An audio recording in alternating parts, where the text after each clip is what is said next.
Welcome to Talk Law Radio with attorney Todd Marquardt of the Marquardt Law Firm at marquardtlawfirm.com. Welcome to Talk Law Radio. I'm Todd Marquardt. On the radio, on podcasts, on Facebook, and on YouTube. Also go to talklawradio.com and you can search for all the archived episodes. Search for topics about the law that you want to know about. The purpose of this show is to help you discover your legal issue blind spots by listening to me talk about the law on the radio. And today we're going to be talking about video games and psychology. With us is Dr. John Delatorre, Kirk Harrison, and Blake Newberry. But first, I want to acknowledge that we're going to be talking about a controversial issue today. We're going to be talking about school shootings and specifically the Uvalde school massacre. And it really does break my heart that that happened and continues to happen. But we need to talk about it because it's important to know everything that we can know and how the law gets involved. And you might have different opinions than the four of us today, and I respect that. I just ask that you respect us and me and not say anything nasty on social media. It's okay to have a different opinion, but please don't be mean. So today, before I move on, I also wanted to say that my youngest child just graduated from high school just last week, and so I'm familiar with the lockdown drills and the fear that the children have at school.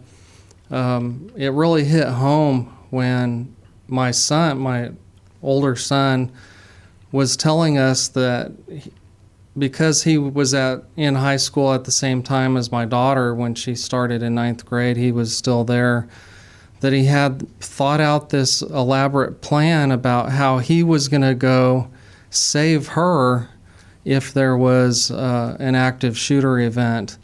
And I don't know if that was a good idea or not, or what they're supposed to do, because I never had to do that in school. But it just hit home to me that he had already thought about this independent of what anybody else was talking about. So it's awful. But again, I just want to have an open dialogue about it. And if you have comments, feel free to post a comment on Facebook, Twitter, LinkedIn, or YouTube, and we can have a dialogue there as well. So I'd like to introduce Dr. John Delatorre. Just give a wave, John, so they know which one you are. He's a forensic psychologist, and he does a lot of work with the legal side of things and helping lawyers like me understand what might be going on in the mind of someone else. And we'll ask him more about how that works as we go along. He's licensed in Arizona and Texas, and earned his doctorate from Midwestern University, an APA accredited program. He completed his internship at a crisis stabilization unit and completed advanced training in forensic psychology. He provides therapy and assessment for a variety of concerns, including providing interventions to the severely mentally ill individuals with significant trauma histories and crisis interventions and de-escalation. He has training and experience in various assessments, including general psychological risk threat assessments. He's a member of the Association of Threat Assessment Professionals, competency to stand trial and criminal responsibility, and psychosexual evaluations. He's a member of the Association for Treatment of Sexual Abusers, the ATSA. He works with police and public safety and immigration, and he's a trial consultant and often provides psychological analysis for television news and court shows. You can contact him by email at delatorre@resolutionfcs.com. And you can find him on Twitter and Instagram. Just search for Dr. John Delatorre. Welcome to the show. Thanks for having me.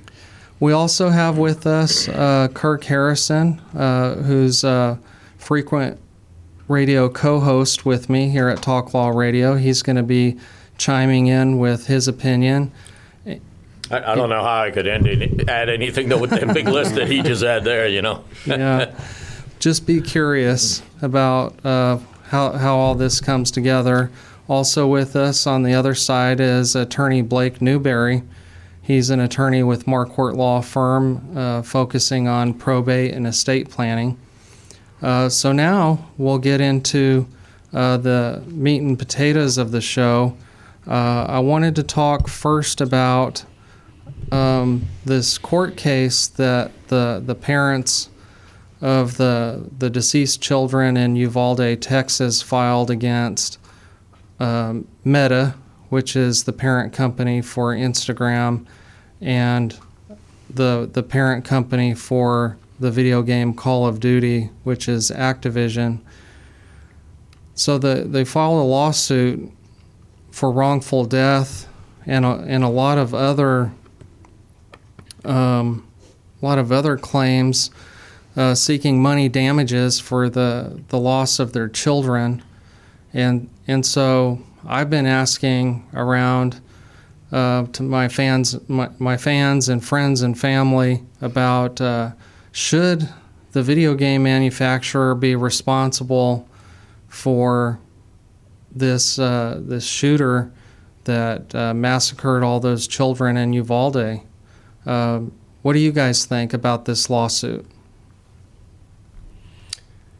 As an attorney, I mean, looking at it from a legal perspective, I think it's a difficult case for the families to win against Activision based upon some of the claims in there about the way Call of Duty is created and the guns themselves in the game. They specify that that they actually name the manufacturers in the game, when in reality the game itself at Call of Duty, the guns that are in there are just blanket. They don't have names on them anymore. They don't have any kind of definition as it being the type of weapon that was used by the shooter in Uvalde. But did they at one time?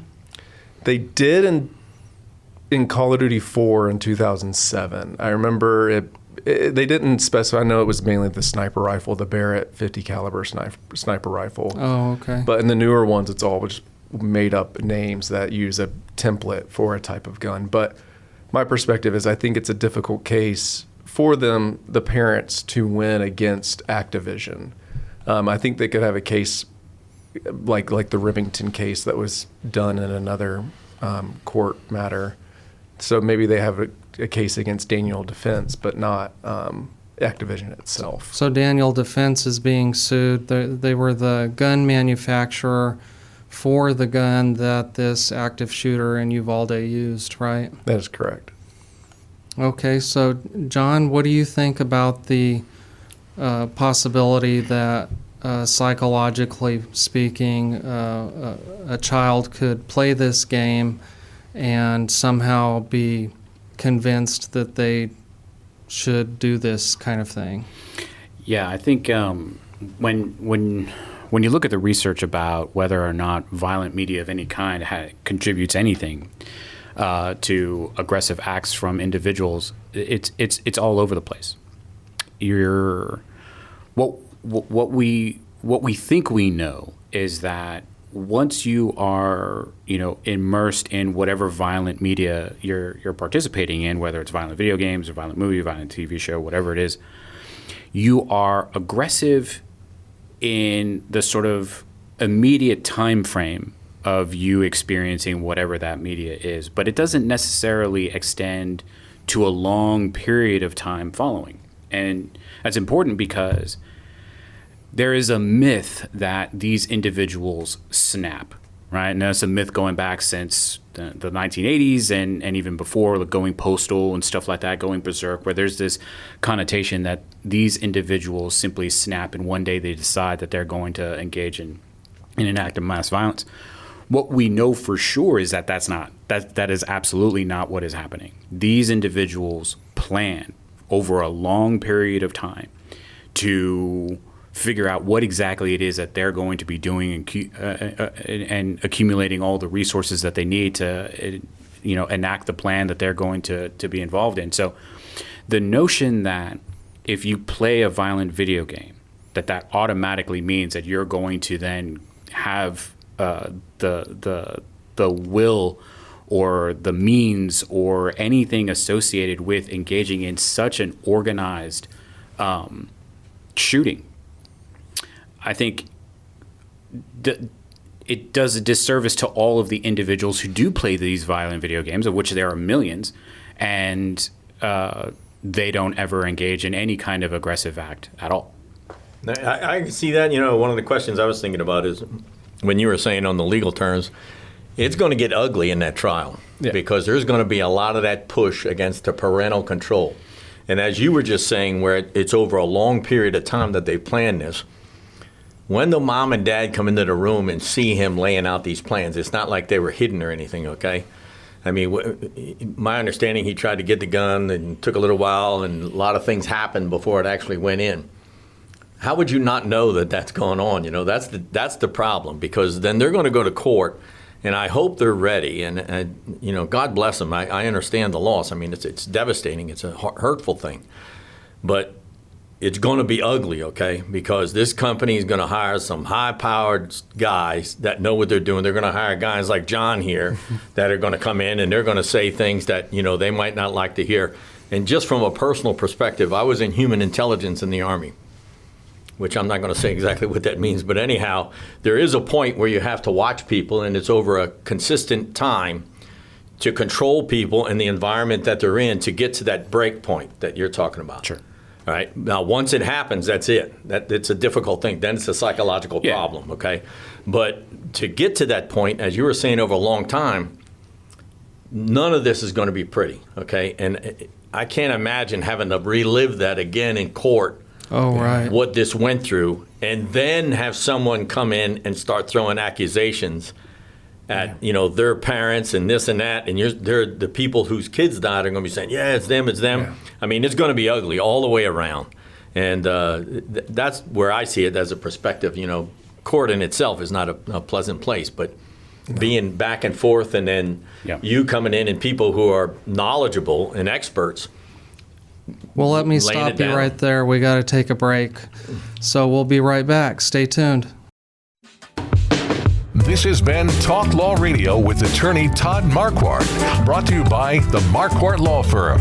You can learn more at marquardtlawfirm.com. And be sure to listen to the full Talk Law Radio show Saturday mornings at 11 on 9:30 a.m. The Answer.